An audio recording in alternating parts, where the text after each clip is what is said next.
2022년 5월 9일 새벽 3시 15분경 일본 도쿄의 한 2층 집에서 화재가 발생한다. 인근에 살던 주민의 신고로 얼마 지나지 않아 소방차가 도착해 불을 진화하기 시작했지만 불에 타기 좋은 내장재로 인해 불은 굉장히 거세졌고 결국 날이 밝을 때쯤에서야 전부 진화되었다. 이 일로 집안에 머물고 있던 4명의 가족이 세상을 떠나게 되는데, 사실 이 집에는 총 6명이 살고 있었고 그들은 아버지, 어머니, 그리고 4명의 남자 형제였다.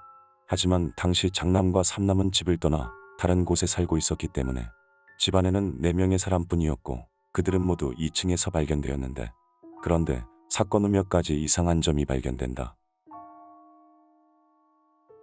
그들은 모두 특별한 외상 없이 일산화탄소에 질식된 상태로 발견되었지만 4명 모두의 옷에서 등유 성분이 검출되었고 바라지인 현관 근처에는 등유통과 라이터가 있었는데 이것은 며칠 전 아버지가 사온 것이었다.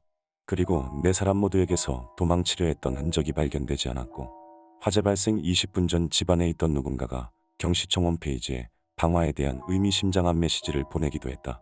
그렇게 사건은 가족들이 모두 합심해버린 일로 여겨졌고 화재 발생 2주 후부터 주택 해체 작업이 이루어지게 되는데, 이때 1층에 있던 방 안에서 담요에 쌓인 안구의 시신이 발견된다.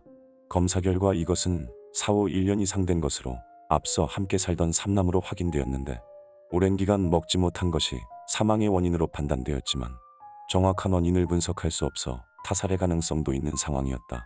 사실 가족들은 금전 상황이 굉장히 좋지 않은 상태로 주로 신문 배달을 하는 아버지와 파트타임 일을 하는 어머니에 의해 집안의 모든 경제 활동을 이어가고 있었고, 그 외 차남과 사남은 경제 활동을 전혀 하지 않고 있었다. 그러던 2020년 9월경 아버지는 다리의 노화로 인해 더 이상 일을 할 수 없게 되었고, 이후 2022년 3월경에 어머니 또한 아버지를 간호하기 위해 일을 그만두었는데, 그로부터 2달 후 집안에 화재가 발생한 것이었다. 그리고 뮤지션의 꿈을 갖고 있던 삼남은 주로 트위터를 이용해 자신의 근황을 알려왔는데, 평소 상황이 좋지 않아 야채와 과일만 먹던 그는 키 162cm에 38kg으로 굉장히 마른 상태에 이르게 되었고, 이후 2016년 6월 30일에 자신의 트위터를 통해 글을 쓰는 것조차 힘들다. 걱정해 주셔서 정말 고맙습니다. 반드시 살아서 돌아오겠습니다라는 말을 업로드한 것을 끝으로 모든 활동을 멈춘 뒤 사라졌다. 이에 그의 친구들과 동료들, 그리고 그가 일하던 아르바이트 지점의 사장이 집을 방문하게 되는데, 이때 가족들은 지인들에게 그가 집을 나갔다라고 말해 사람들은 단순히 그런 줄로만 알고 있었다. 여기서 한 가지 더 이상한 점은 이 집의 장남이었다. 그는 사건 발생 불과 몇 달 전인 2022년 1월에 출가하였는데, 화재 발생 후 삼남이 발견되자 그는 자신은 전혀 모르고 있었다며 삼남이 자신보다 먼저 출가한 것으로 알고 있었다고 한다. 그렇다면 가족들은 대체 왜 삼남을 사망 신고도 하지 않은 채 방치를 하였고 장남에게 모든 사실을 숨겼던 것일까? 이후 사건과 관련된 모든 인원들 중 집을 나간 장남을 제외하고 모두 세상을 떠나면서 경찰은 수사를 더 이상 진행할 수 없다고 판단하였고, 누군가가 가족들을 해하기 위해 방화를 했다기보다는 가족들 스스로 일을 저지른 것으로 보여 화재 사건과 삼남 사건 모두 의문을 남긴 채 수사 종결되었다. 1984년 1월 10일 일본 사포로시 도요이라구에서 의문의 행방불명 사건이 발생한다. 사건 당일 이곳에 살던 9살의 A군은 가족들과 함께 집안에 머물던 중 한 통의 전화를 받게 된다. 전화는 오전 9시 30분경에 걸려왔고 A군은 평상시처럼 전화를 받았는데, 이때 A군은 상대가 어른인 듯 존댓말을 쓰며 대화를 하였고 통화는 일반적이지 않게 조금 길어지는 듯 했다. 잠시 후 통화가 끝나자 A군의 어머니는 그에게 누구냐며 물었지만 A군은 무슨 이유에서인지 대답을 하지 않은 채 급히 집을 나가려고 했는데, 이에 어머니가 다시 어디 가냐고 물어보니 그는 와타나베 씨가 자신의 물건을 갖고 있고 그것을 돌려주고 싶다고 해 받으러 간다며 집을 나선다.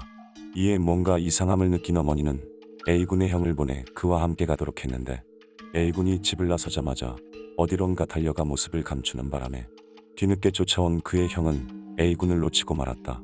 하지만 형은 A군이 사라진 방향으로 가 그곳을 돌아다니며 와타나베의 집을 찾기 시작했고, 그러던 중 와타나베라고 적힌 문패가 있는 집 앞에서 A군을 기다리게 되는데, 아무리 기다려도 A군이 나타나지 않자 그는 다시 집으로 돌아와 어머니에게 상황을 설명한 뒤 2사람이 같이 와타나베의 집으로 향한다. 그렇게 집 앞에서 한참을 기다리던 두 사람은 계속해서 A군이 나오지 않자 배를 누르게 되는데, 그러자 집안에 있던 고등학생 딸이 나왔고 이에 A군에 대해 물으니 그녀는 A군이 자신의 집에 오지 않았고 부모님 또한 아침에 나가서 현재 집에는 아무도 없는 데다가 A군에게 전화를 건 사람은 아무도 없다고 말한다. 뭔가 잘못됐음을 감지한 A군의 어머니와 형은 즉시 동네를 돌아다니며 그를 찾기 시작했지만 어디서도 흔적을 발견할 수 없었는데, 이에 두 사람은 오후 12시경 경찰에 실종 신고를 한다. 수사는 곧 공개 수사로 전환되어 경찰들이 동네 주민들을 조사하기 시작했지만 그 어디에서도 A군의 흔적을 발견하지 못하고 있었는데, 그러던 중 한 목격자의 증언이 나온다. 당시 인근에 살던 쿠도 카스코라는 여성은 오전 시간에 A군으로 추정되는 남자아이가 아파트에 나타났고 와타나베 씨의 집이 어디냐며 자신에게 질문을 했다고 한다. 짧은 대화였지만 그는 정확히 와타나베를 찾고 있었다며 증언을 하였는데, 그럼에도 불구하고 이후 A군의 흔적이 전혀 발견되지 않으면서 사건은 미궁에 빠지게 되는데, 그로부터 약 2년이 흐른 1986년에 한 사건이 발생한다.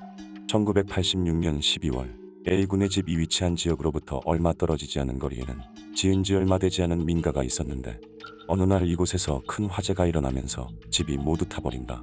이로 인해 집안에 머물고 있던 남성이 세상을 떠났는데, 화재 이후 남성의 가족들은 그의 유품을 정리하기 위해 현장에 방문하였고 그곳에서 아직 타지 않은 물건들을 정리하던 중 입구가 단단히 묶여진 채로 불에 타담한 봉투를 발견한다.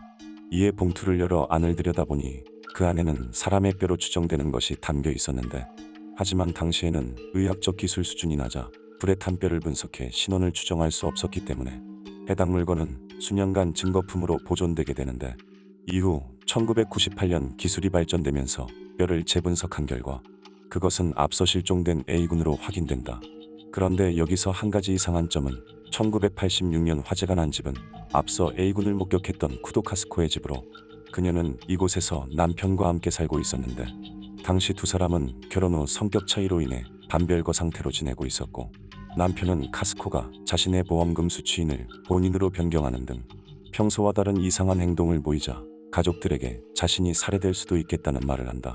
그로부터 얼마 후 새벽 3시경 집안에 엄청난 화재가 발생해 결국 남편이 세상을 떠나게 된 것인데, 그런데 화재가 모두 진화된 오전 5시경 경찰이 현장에 도착했을 때 카스코와 그녀의 딸은 미리 준비라도 한 듯 굉장히 말끔한 차림새로 가지런하게 세팅된 머리를 한 채 서 있었다. 그리고 카스코는 화재 발생 후 1층에 있던 전화기로 신고를 할 수 있었지만 그러지 않았고 가까운 이웃집을 지나 300m 거리에 있는 이웃집까지 가 도움을 요청했다. 이에 경찰은 즉시 카스코를 범인으로 보고 수사하였지만 방화 증거를 찾지 못해 기소하지 못했는데, 다행히 보험사는 사유가 불분명하다는 이유로 보험금 지급을 거부하였고 결국 카스코는 1억 9천만 원의 보험금을 지급받지 못한다. 사실 A군이 실종된 날 그의 형은 카스코가 집에서 굉장히 큰 골판지를 들고 이동하는 것을 목격하였고 그 골판지는 카스코의 친족 소유의 농장에서 불태워졌는데, 이때 농장 주변의 마을 사람들은 처음 맡아보는 심한 악취가 났다며 증언하였다. 이후 기술이 발전되어 인꼴이 A군임이 확실해지자 2001년 11월 경찰은 카스코를 다시 체포하게 되는데, 그녀가 A군에게 범행을 저지른 것은 확실했지만 시간이 너무 오래 지나 그 증거를 명확하게 찾을 수 없었고, 이외에도 일본법의 여러 가지 여점으로 인해 법원은 결국 그녀에게 무죄를 선고할 수밖에 없게 된다. 이에 카스코는 오히려 자신이 소송으로 인해 피해를 봤다며 보상을 요구하였고 결국 930만 원의 보상금을 지불받았는데, 100% 유력한 범인을 잡았지만 모든 증거가 사라져 죄를 입증할 수 없었던 이 사건은 유족의 분노만 남긴 채 그렇게 마무리되었다. 오늘 영상은 여기까지입니다. 두 가지 사건에 대해 다양한 의견을 댓글로 남겨주시면 감사하겠습니다.